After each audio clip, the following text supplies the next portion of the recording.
One thing that we aren't good at in sport is differentiated instruction. We think all young people should be able to track what the coach is saying. They should be able to focus when they need to. They should be able to respond to adversity in a positive way without, getting bumped under the boards and coming up swinging, right? Which for some young people, that amount of stress really is threatening. And so I think we are not good at figuring out what different kids need at different times in sport. It's a little my way or the highway in sport.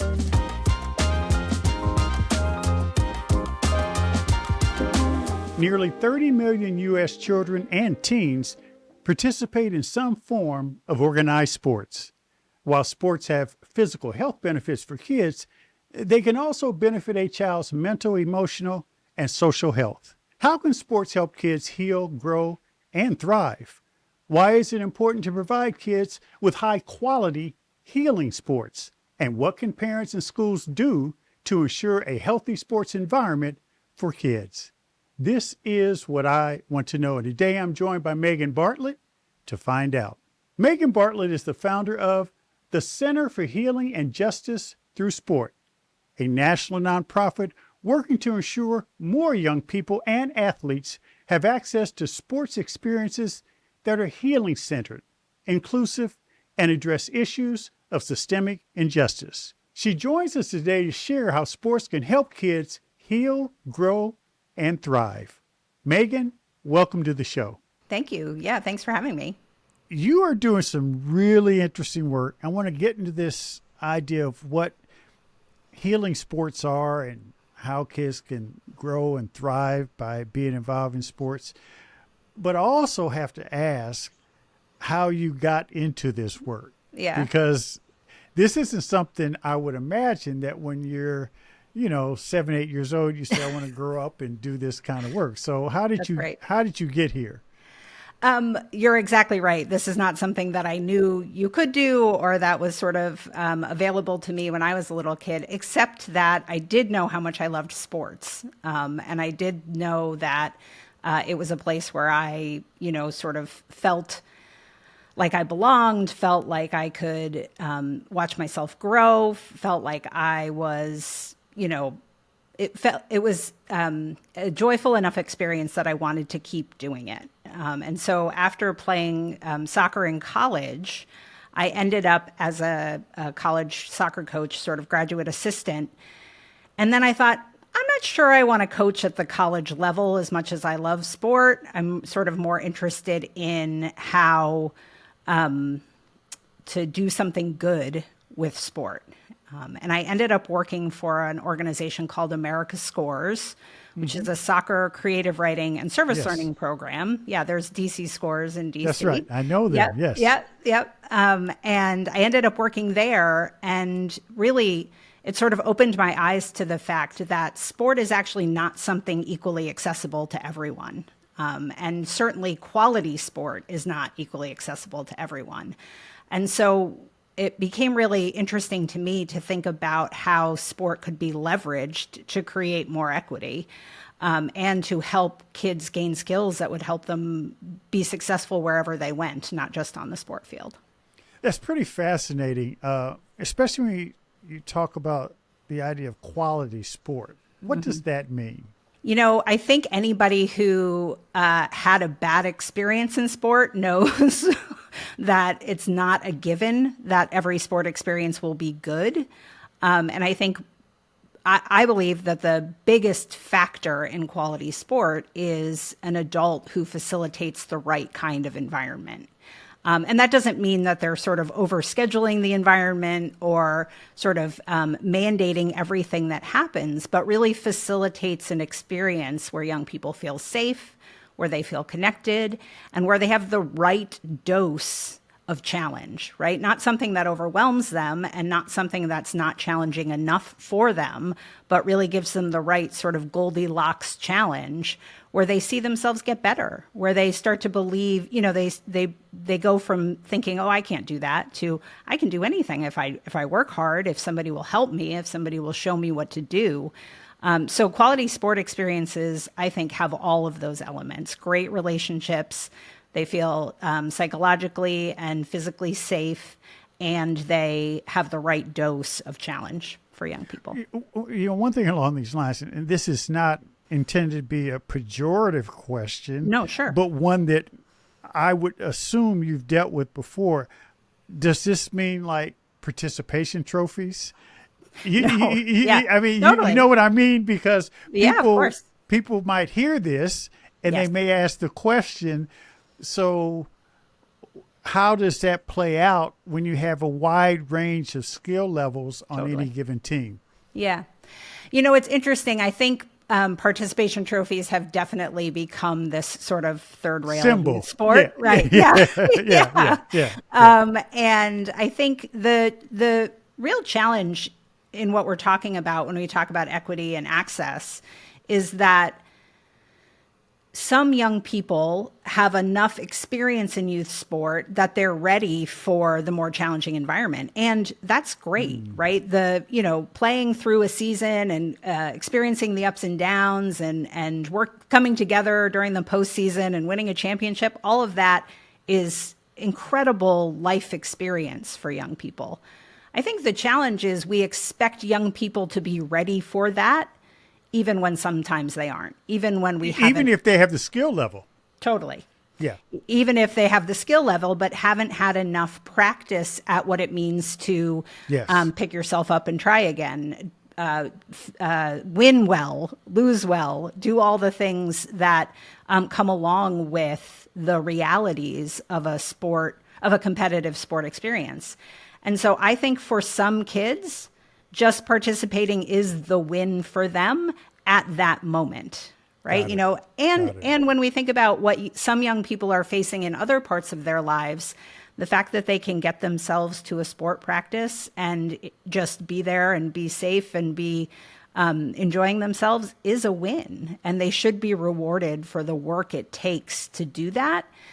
I think it's one thing that we aren't good at in sport is differentiated instruction. We're good at it from a sport skill perspective, but we're not good at it from a sort of social and emotional skill perspective.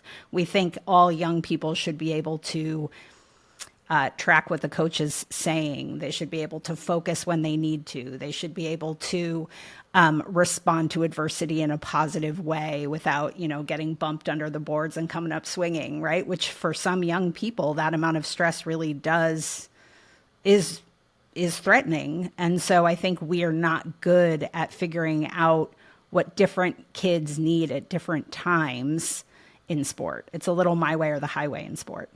Yeah, I think you're absolutely right. And the more I think about it, you're now sort of teasing my thought process, Megan, which is good. That's what led to what I want to know. I just am infinitely curious about things like this. I had never thought of it, but it just struck me that when we talk about how teachers interact with students, one of the there's a growing cry for more substantive, meaningful, taking into account social and emotional learning and everything, professional development by teachers.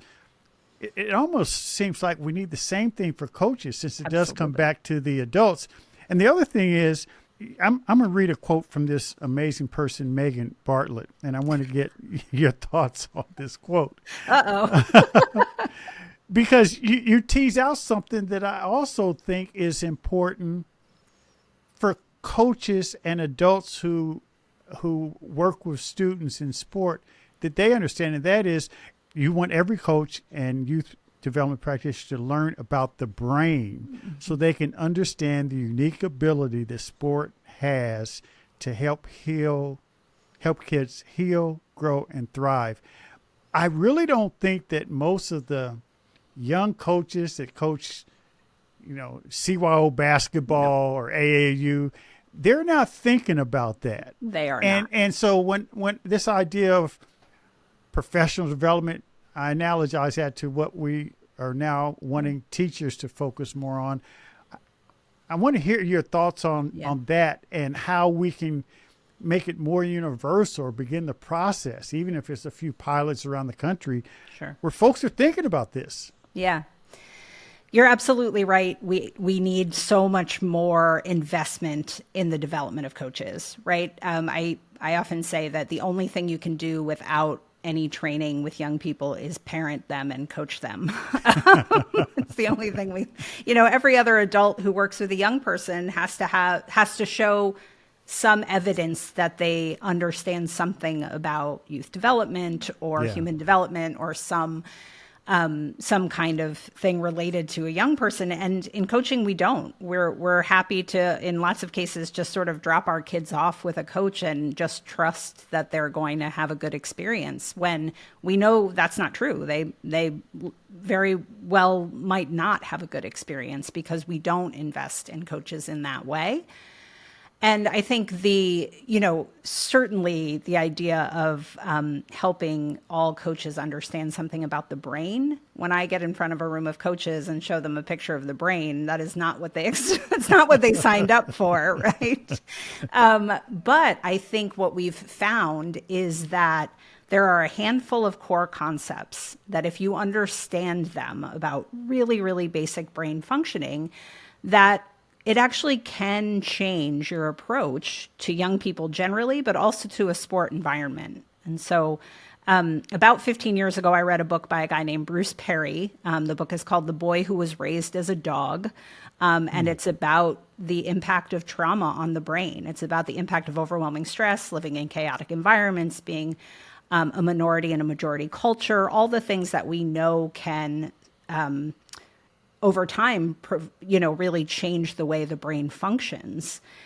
And as he was reading it, I was having one of those moments where, like Russell Crowe in A Beautiful Mind, the things were coming off the page. And I was thinking to myself, well, you know what? He was talking about clinical environments and education environments. And I said, you know what? You can get these things that you need to help kids heal in this unique combination in sport that you really can't get in other environments, because sport combines them more naturally. So in sport, you get this opportunity to have, if you do it right, the relationships that make someone feel safe. So a young person who comes into a sport experience having been overwhelmed by stress, having had traumatic experiences, an adult who they can trust and will take care of them helps them feel safe, let their guard down. Movement, we know, is incredibly powerful when it comes to helping our sort of redo the chemistry in our brain that's been changed by the experience of trauma.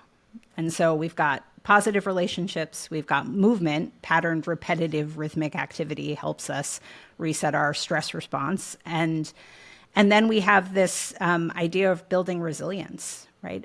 When young people have experienced overwhelming stress, one of the things I always think of is our tendency is to want to wrap them up in bubble wrap and hope nothing bad ever happens to them again. And that's like a caretaking instinct, and you can see how that would help kids avoid further harm, but it doesn't actually help them heal.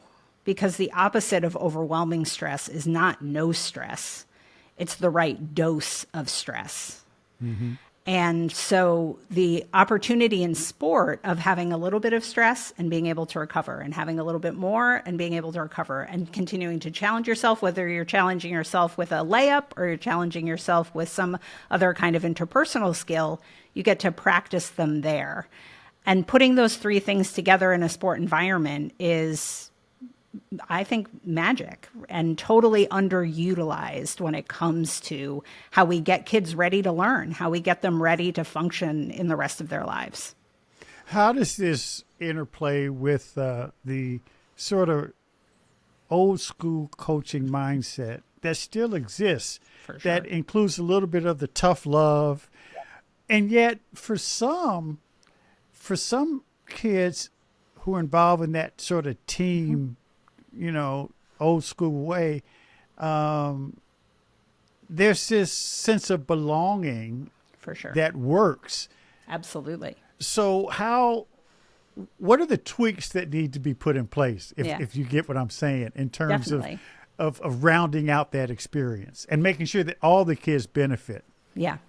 So we talk about tough love all the time. It is the constant sort of refrain when we're talking to coaches. And one of the things that I think when it comes to tough love, that's true, is that we think it's the tough that works, but it's the love that works. Oh, I've never heard that. That's pretty good. That's another Megan quotable quote right there. I like that. Yeah.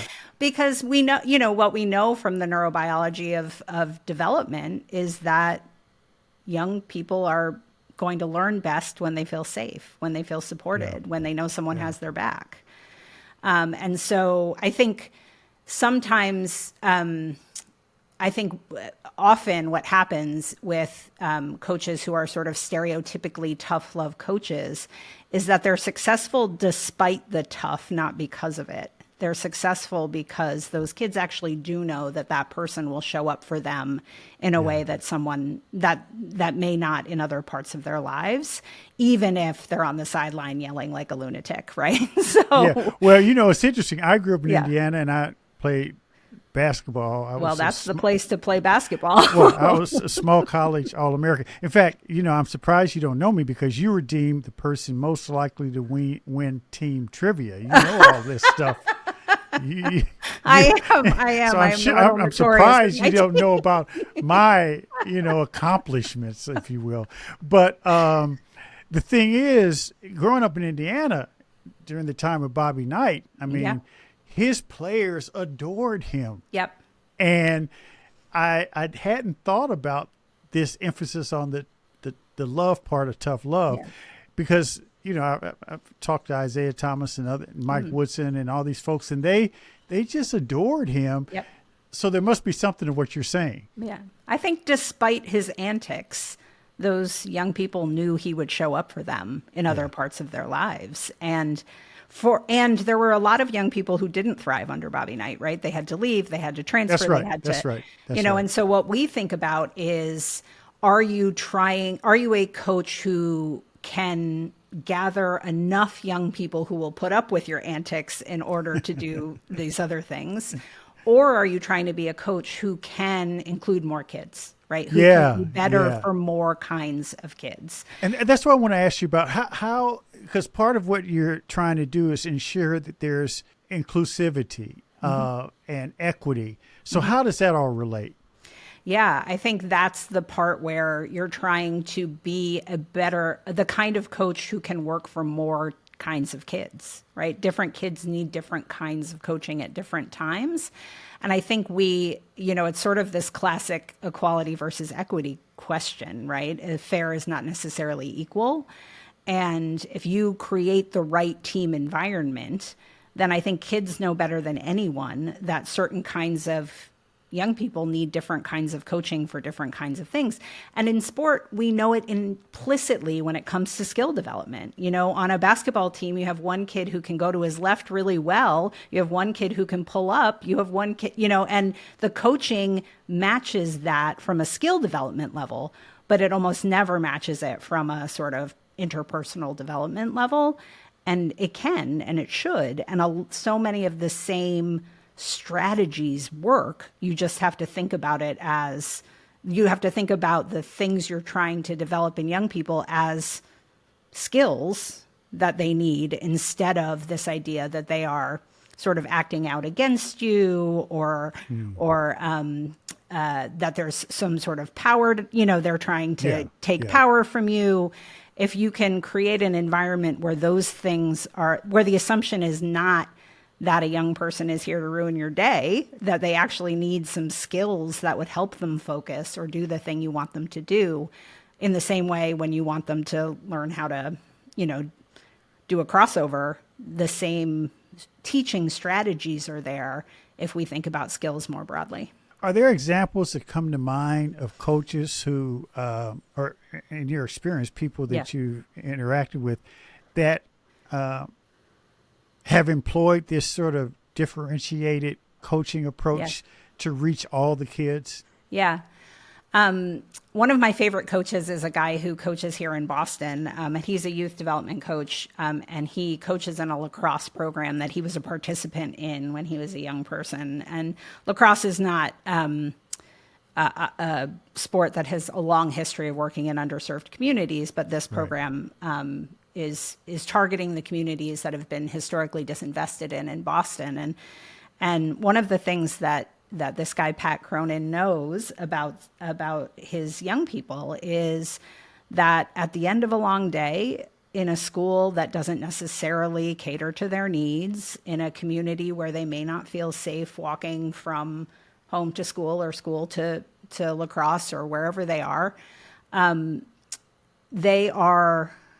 they need some transition time. They need the opportunity to be able to sort of opt in and opt out of stressful experiences in a way that gives them some control.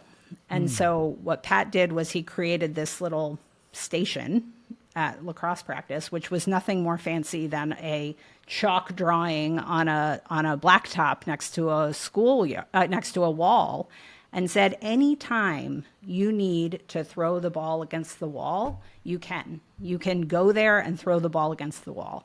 And it's sort of just your reset zone, right? Everybody needs a reset at some point. And the genius of what Pat did with the reset zone was he would sometimes send the whole team there, right? Because, and this skill of throwing the ball against the wall is also skill building, right? It never felt like a punishment. It was something that would actually make them better. He'd sometimes send the whole team. He would sometimes send himself to the zone. He'd be like, okay, you guys finish that. I need to get a few reps in. He would sometimes just go with one other young person. He'd sometimes send 2 young people, and he would always let young people choose to go get a reset and come back when they need to. And I think originally everybody was like, oh no, what if somebody chooses to just be in the zone the whole practice?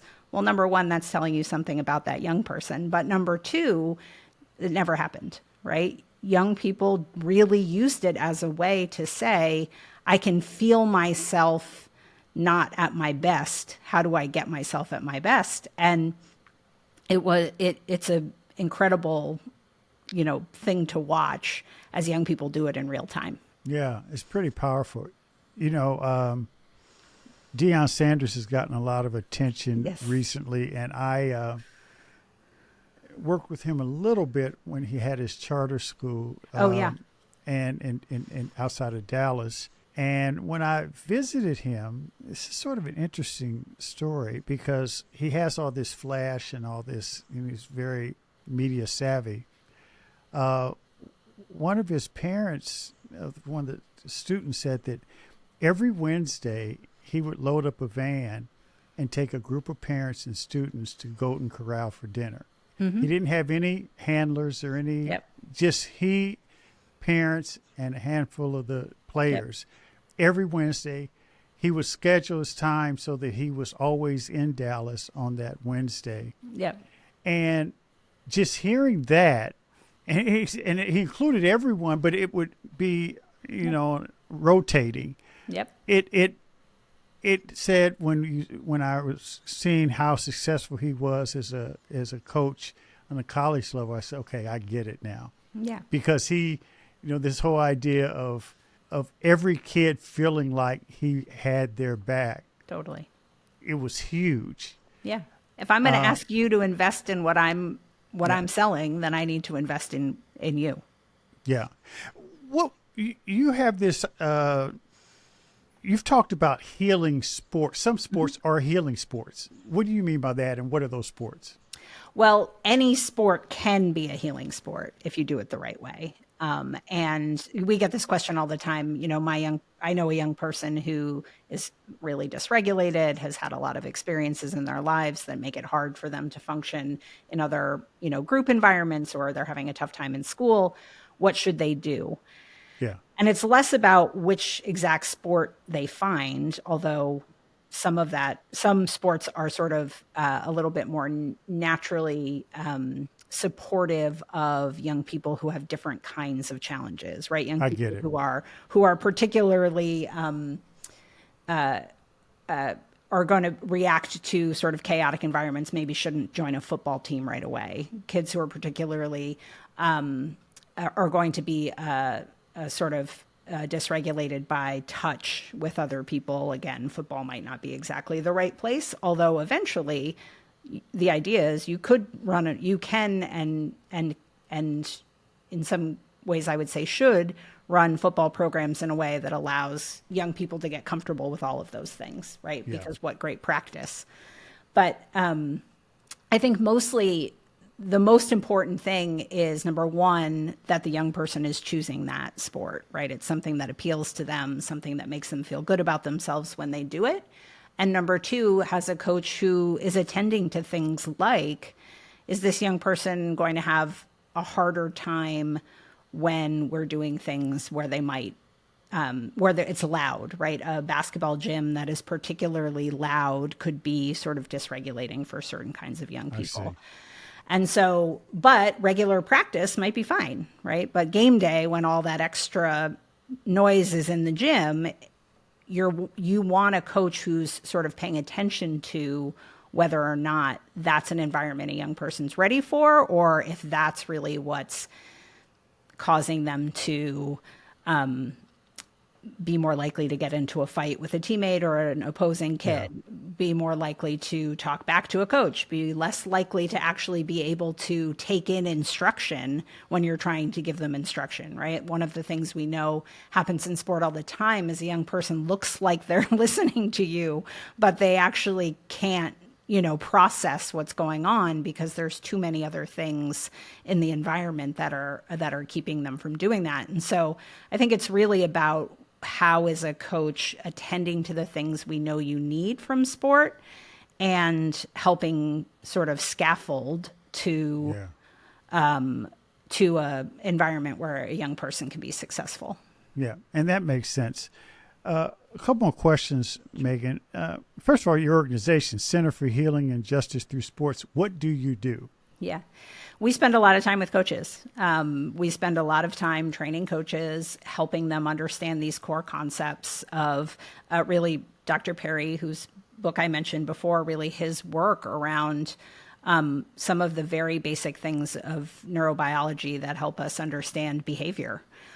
So we train coaches to understand some of those things, to really be creative about their strategies, to differentiate for young people, create environments that they need.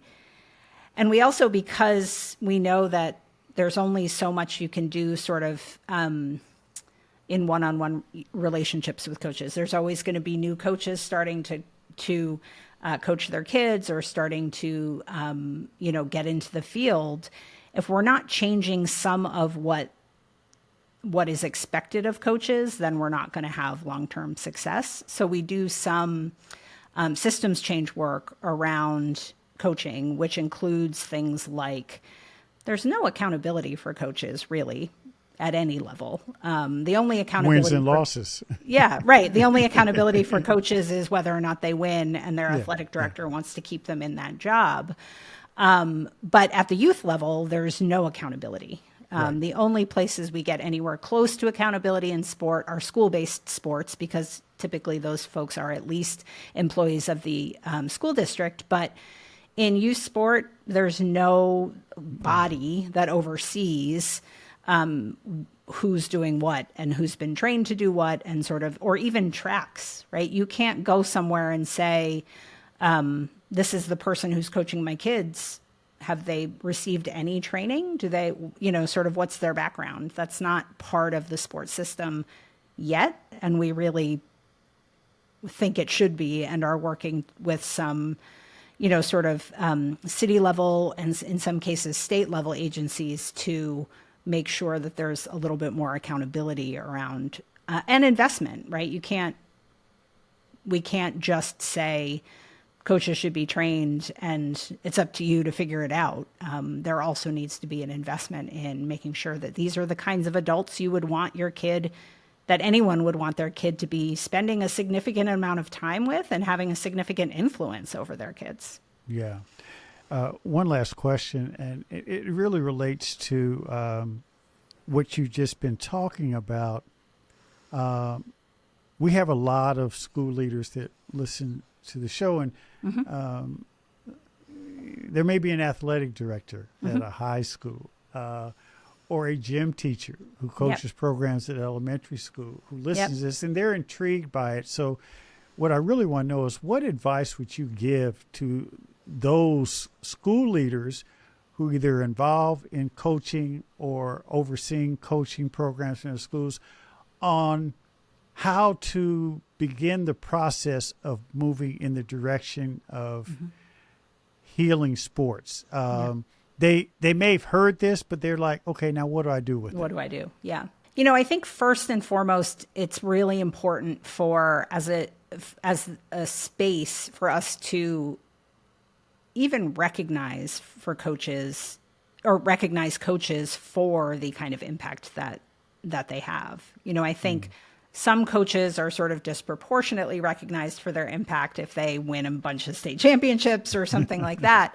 But generally, it is not glamorous work, and it is not really rewarded work in the way that I think it can and should be. We find that if you spend time with coaches, if you really invest and say, what you're doing is important, what you're doing is having a real impact, so let's all think about the best ways we can do it, that's a huge step in the right direction, because generally coaches are doing some good things that with some tweaks that often a school leader will know about because it's something they want their teachers to do, or it's something they want the school environment, it's a way they want the school environment to look. I think the first steps are often sort of recognition of the impact and power of coaches, and then some investment in them and their development. Say, like, it matters to me that you're winning your games and that young people are having a great experience. And we know that those things are not mutually exclusive. Yeah. Megan Bartlett, thank you so much for all you do, and thank you for joining us on What I Want to Know. Yeah, thank you for having me. Thanks for listening to What I Want to Know. Be sure to follow and subscribe to the show on Apple Podcasts, Spotify, or your favorite podcast app so you can explore other episodes and dive into our discussions on the future of education. And write a review of the show. I also encourage you to join the conversation and let me know what you want to know using hashtag WIWTK on social media. That's hashtag WIWTK. For more information on Stride and online education, visit stridelearning.com. I'm your host, Kevin P. Chavous. Thank you for joining What I Want to Know.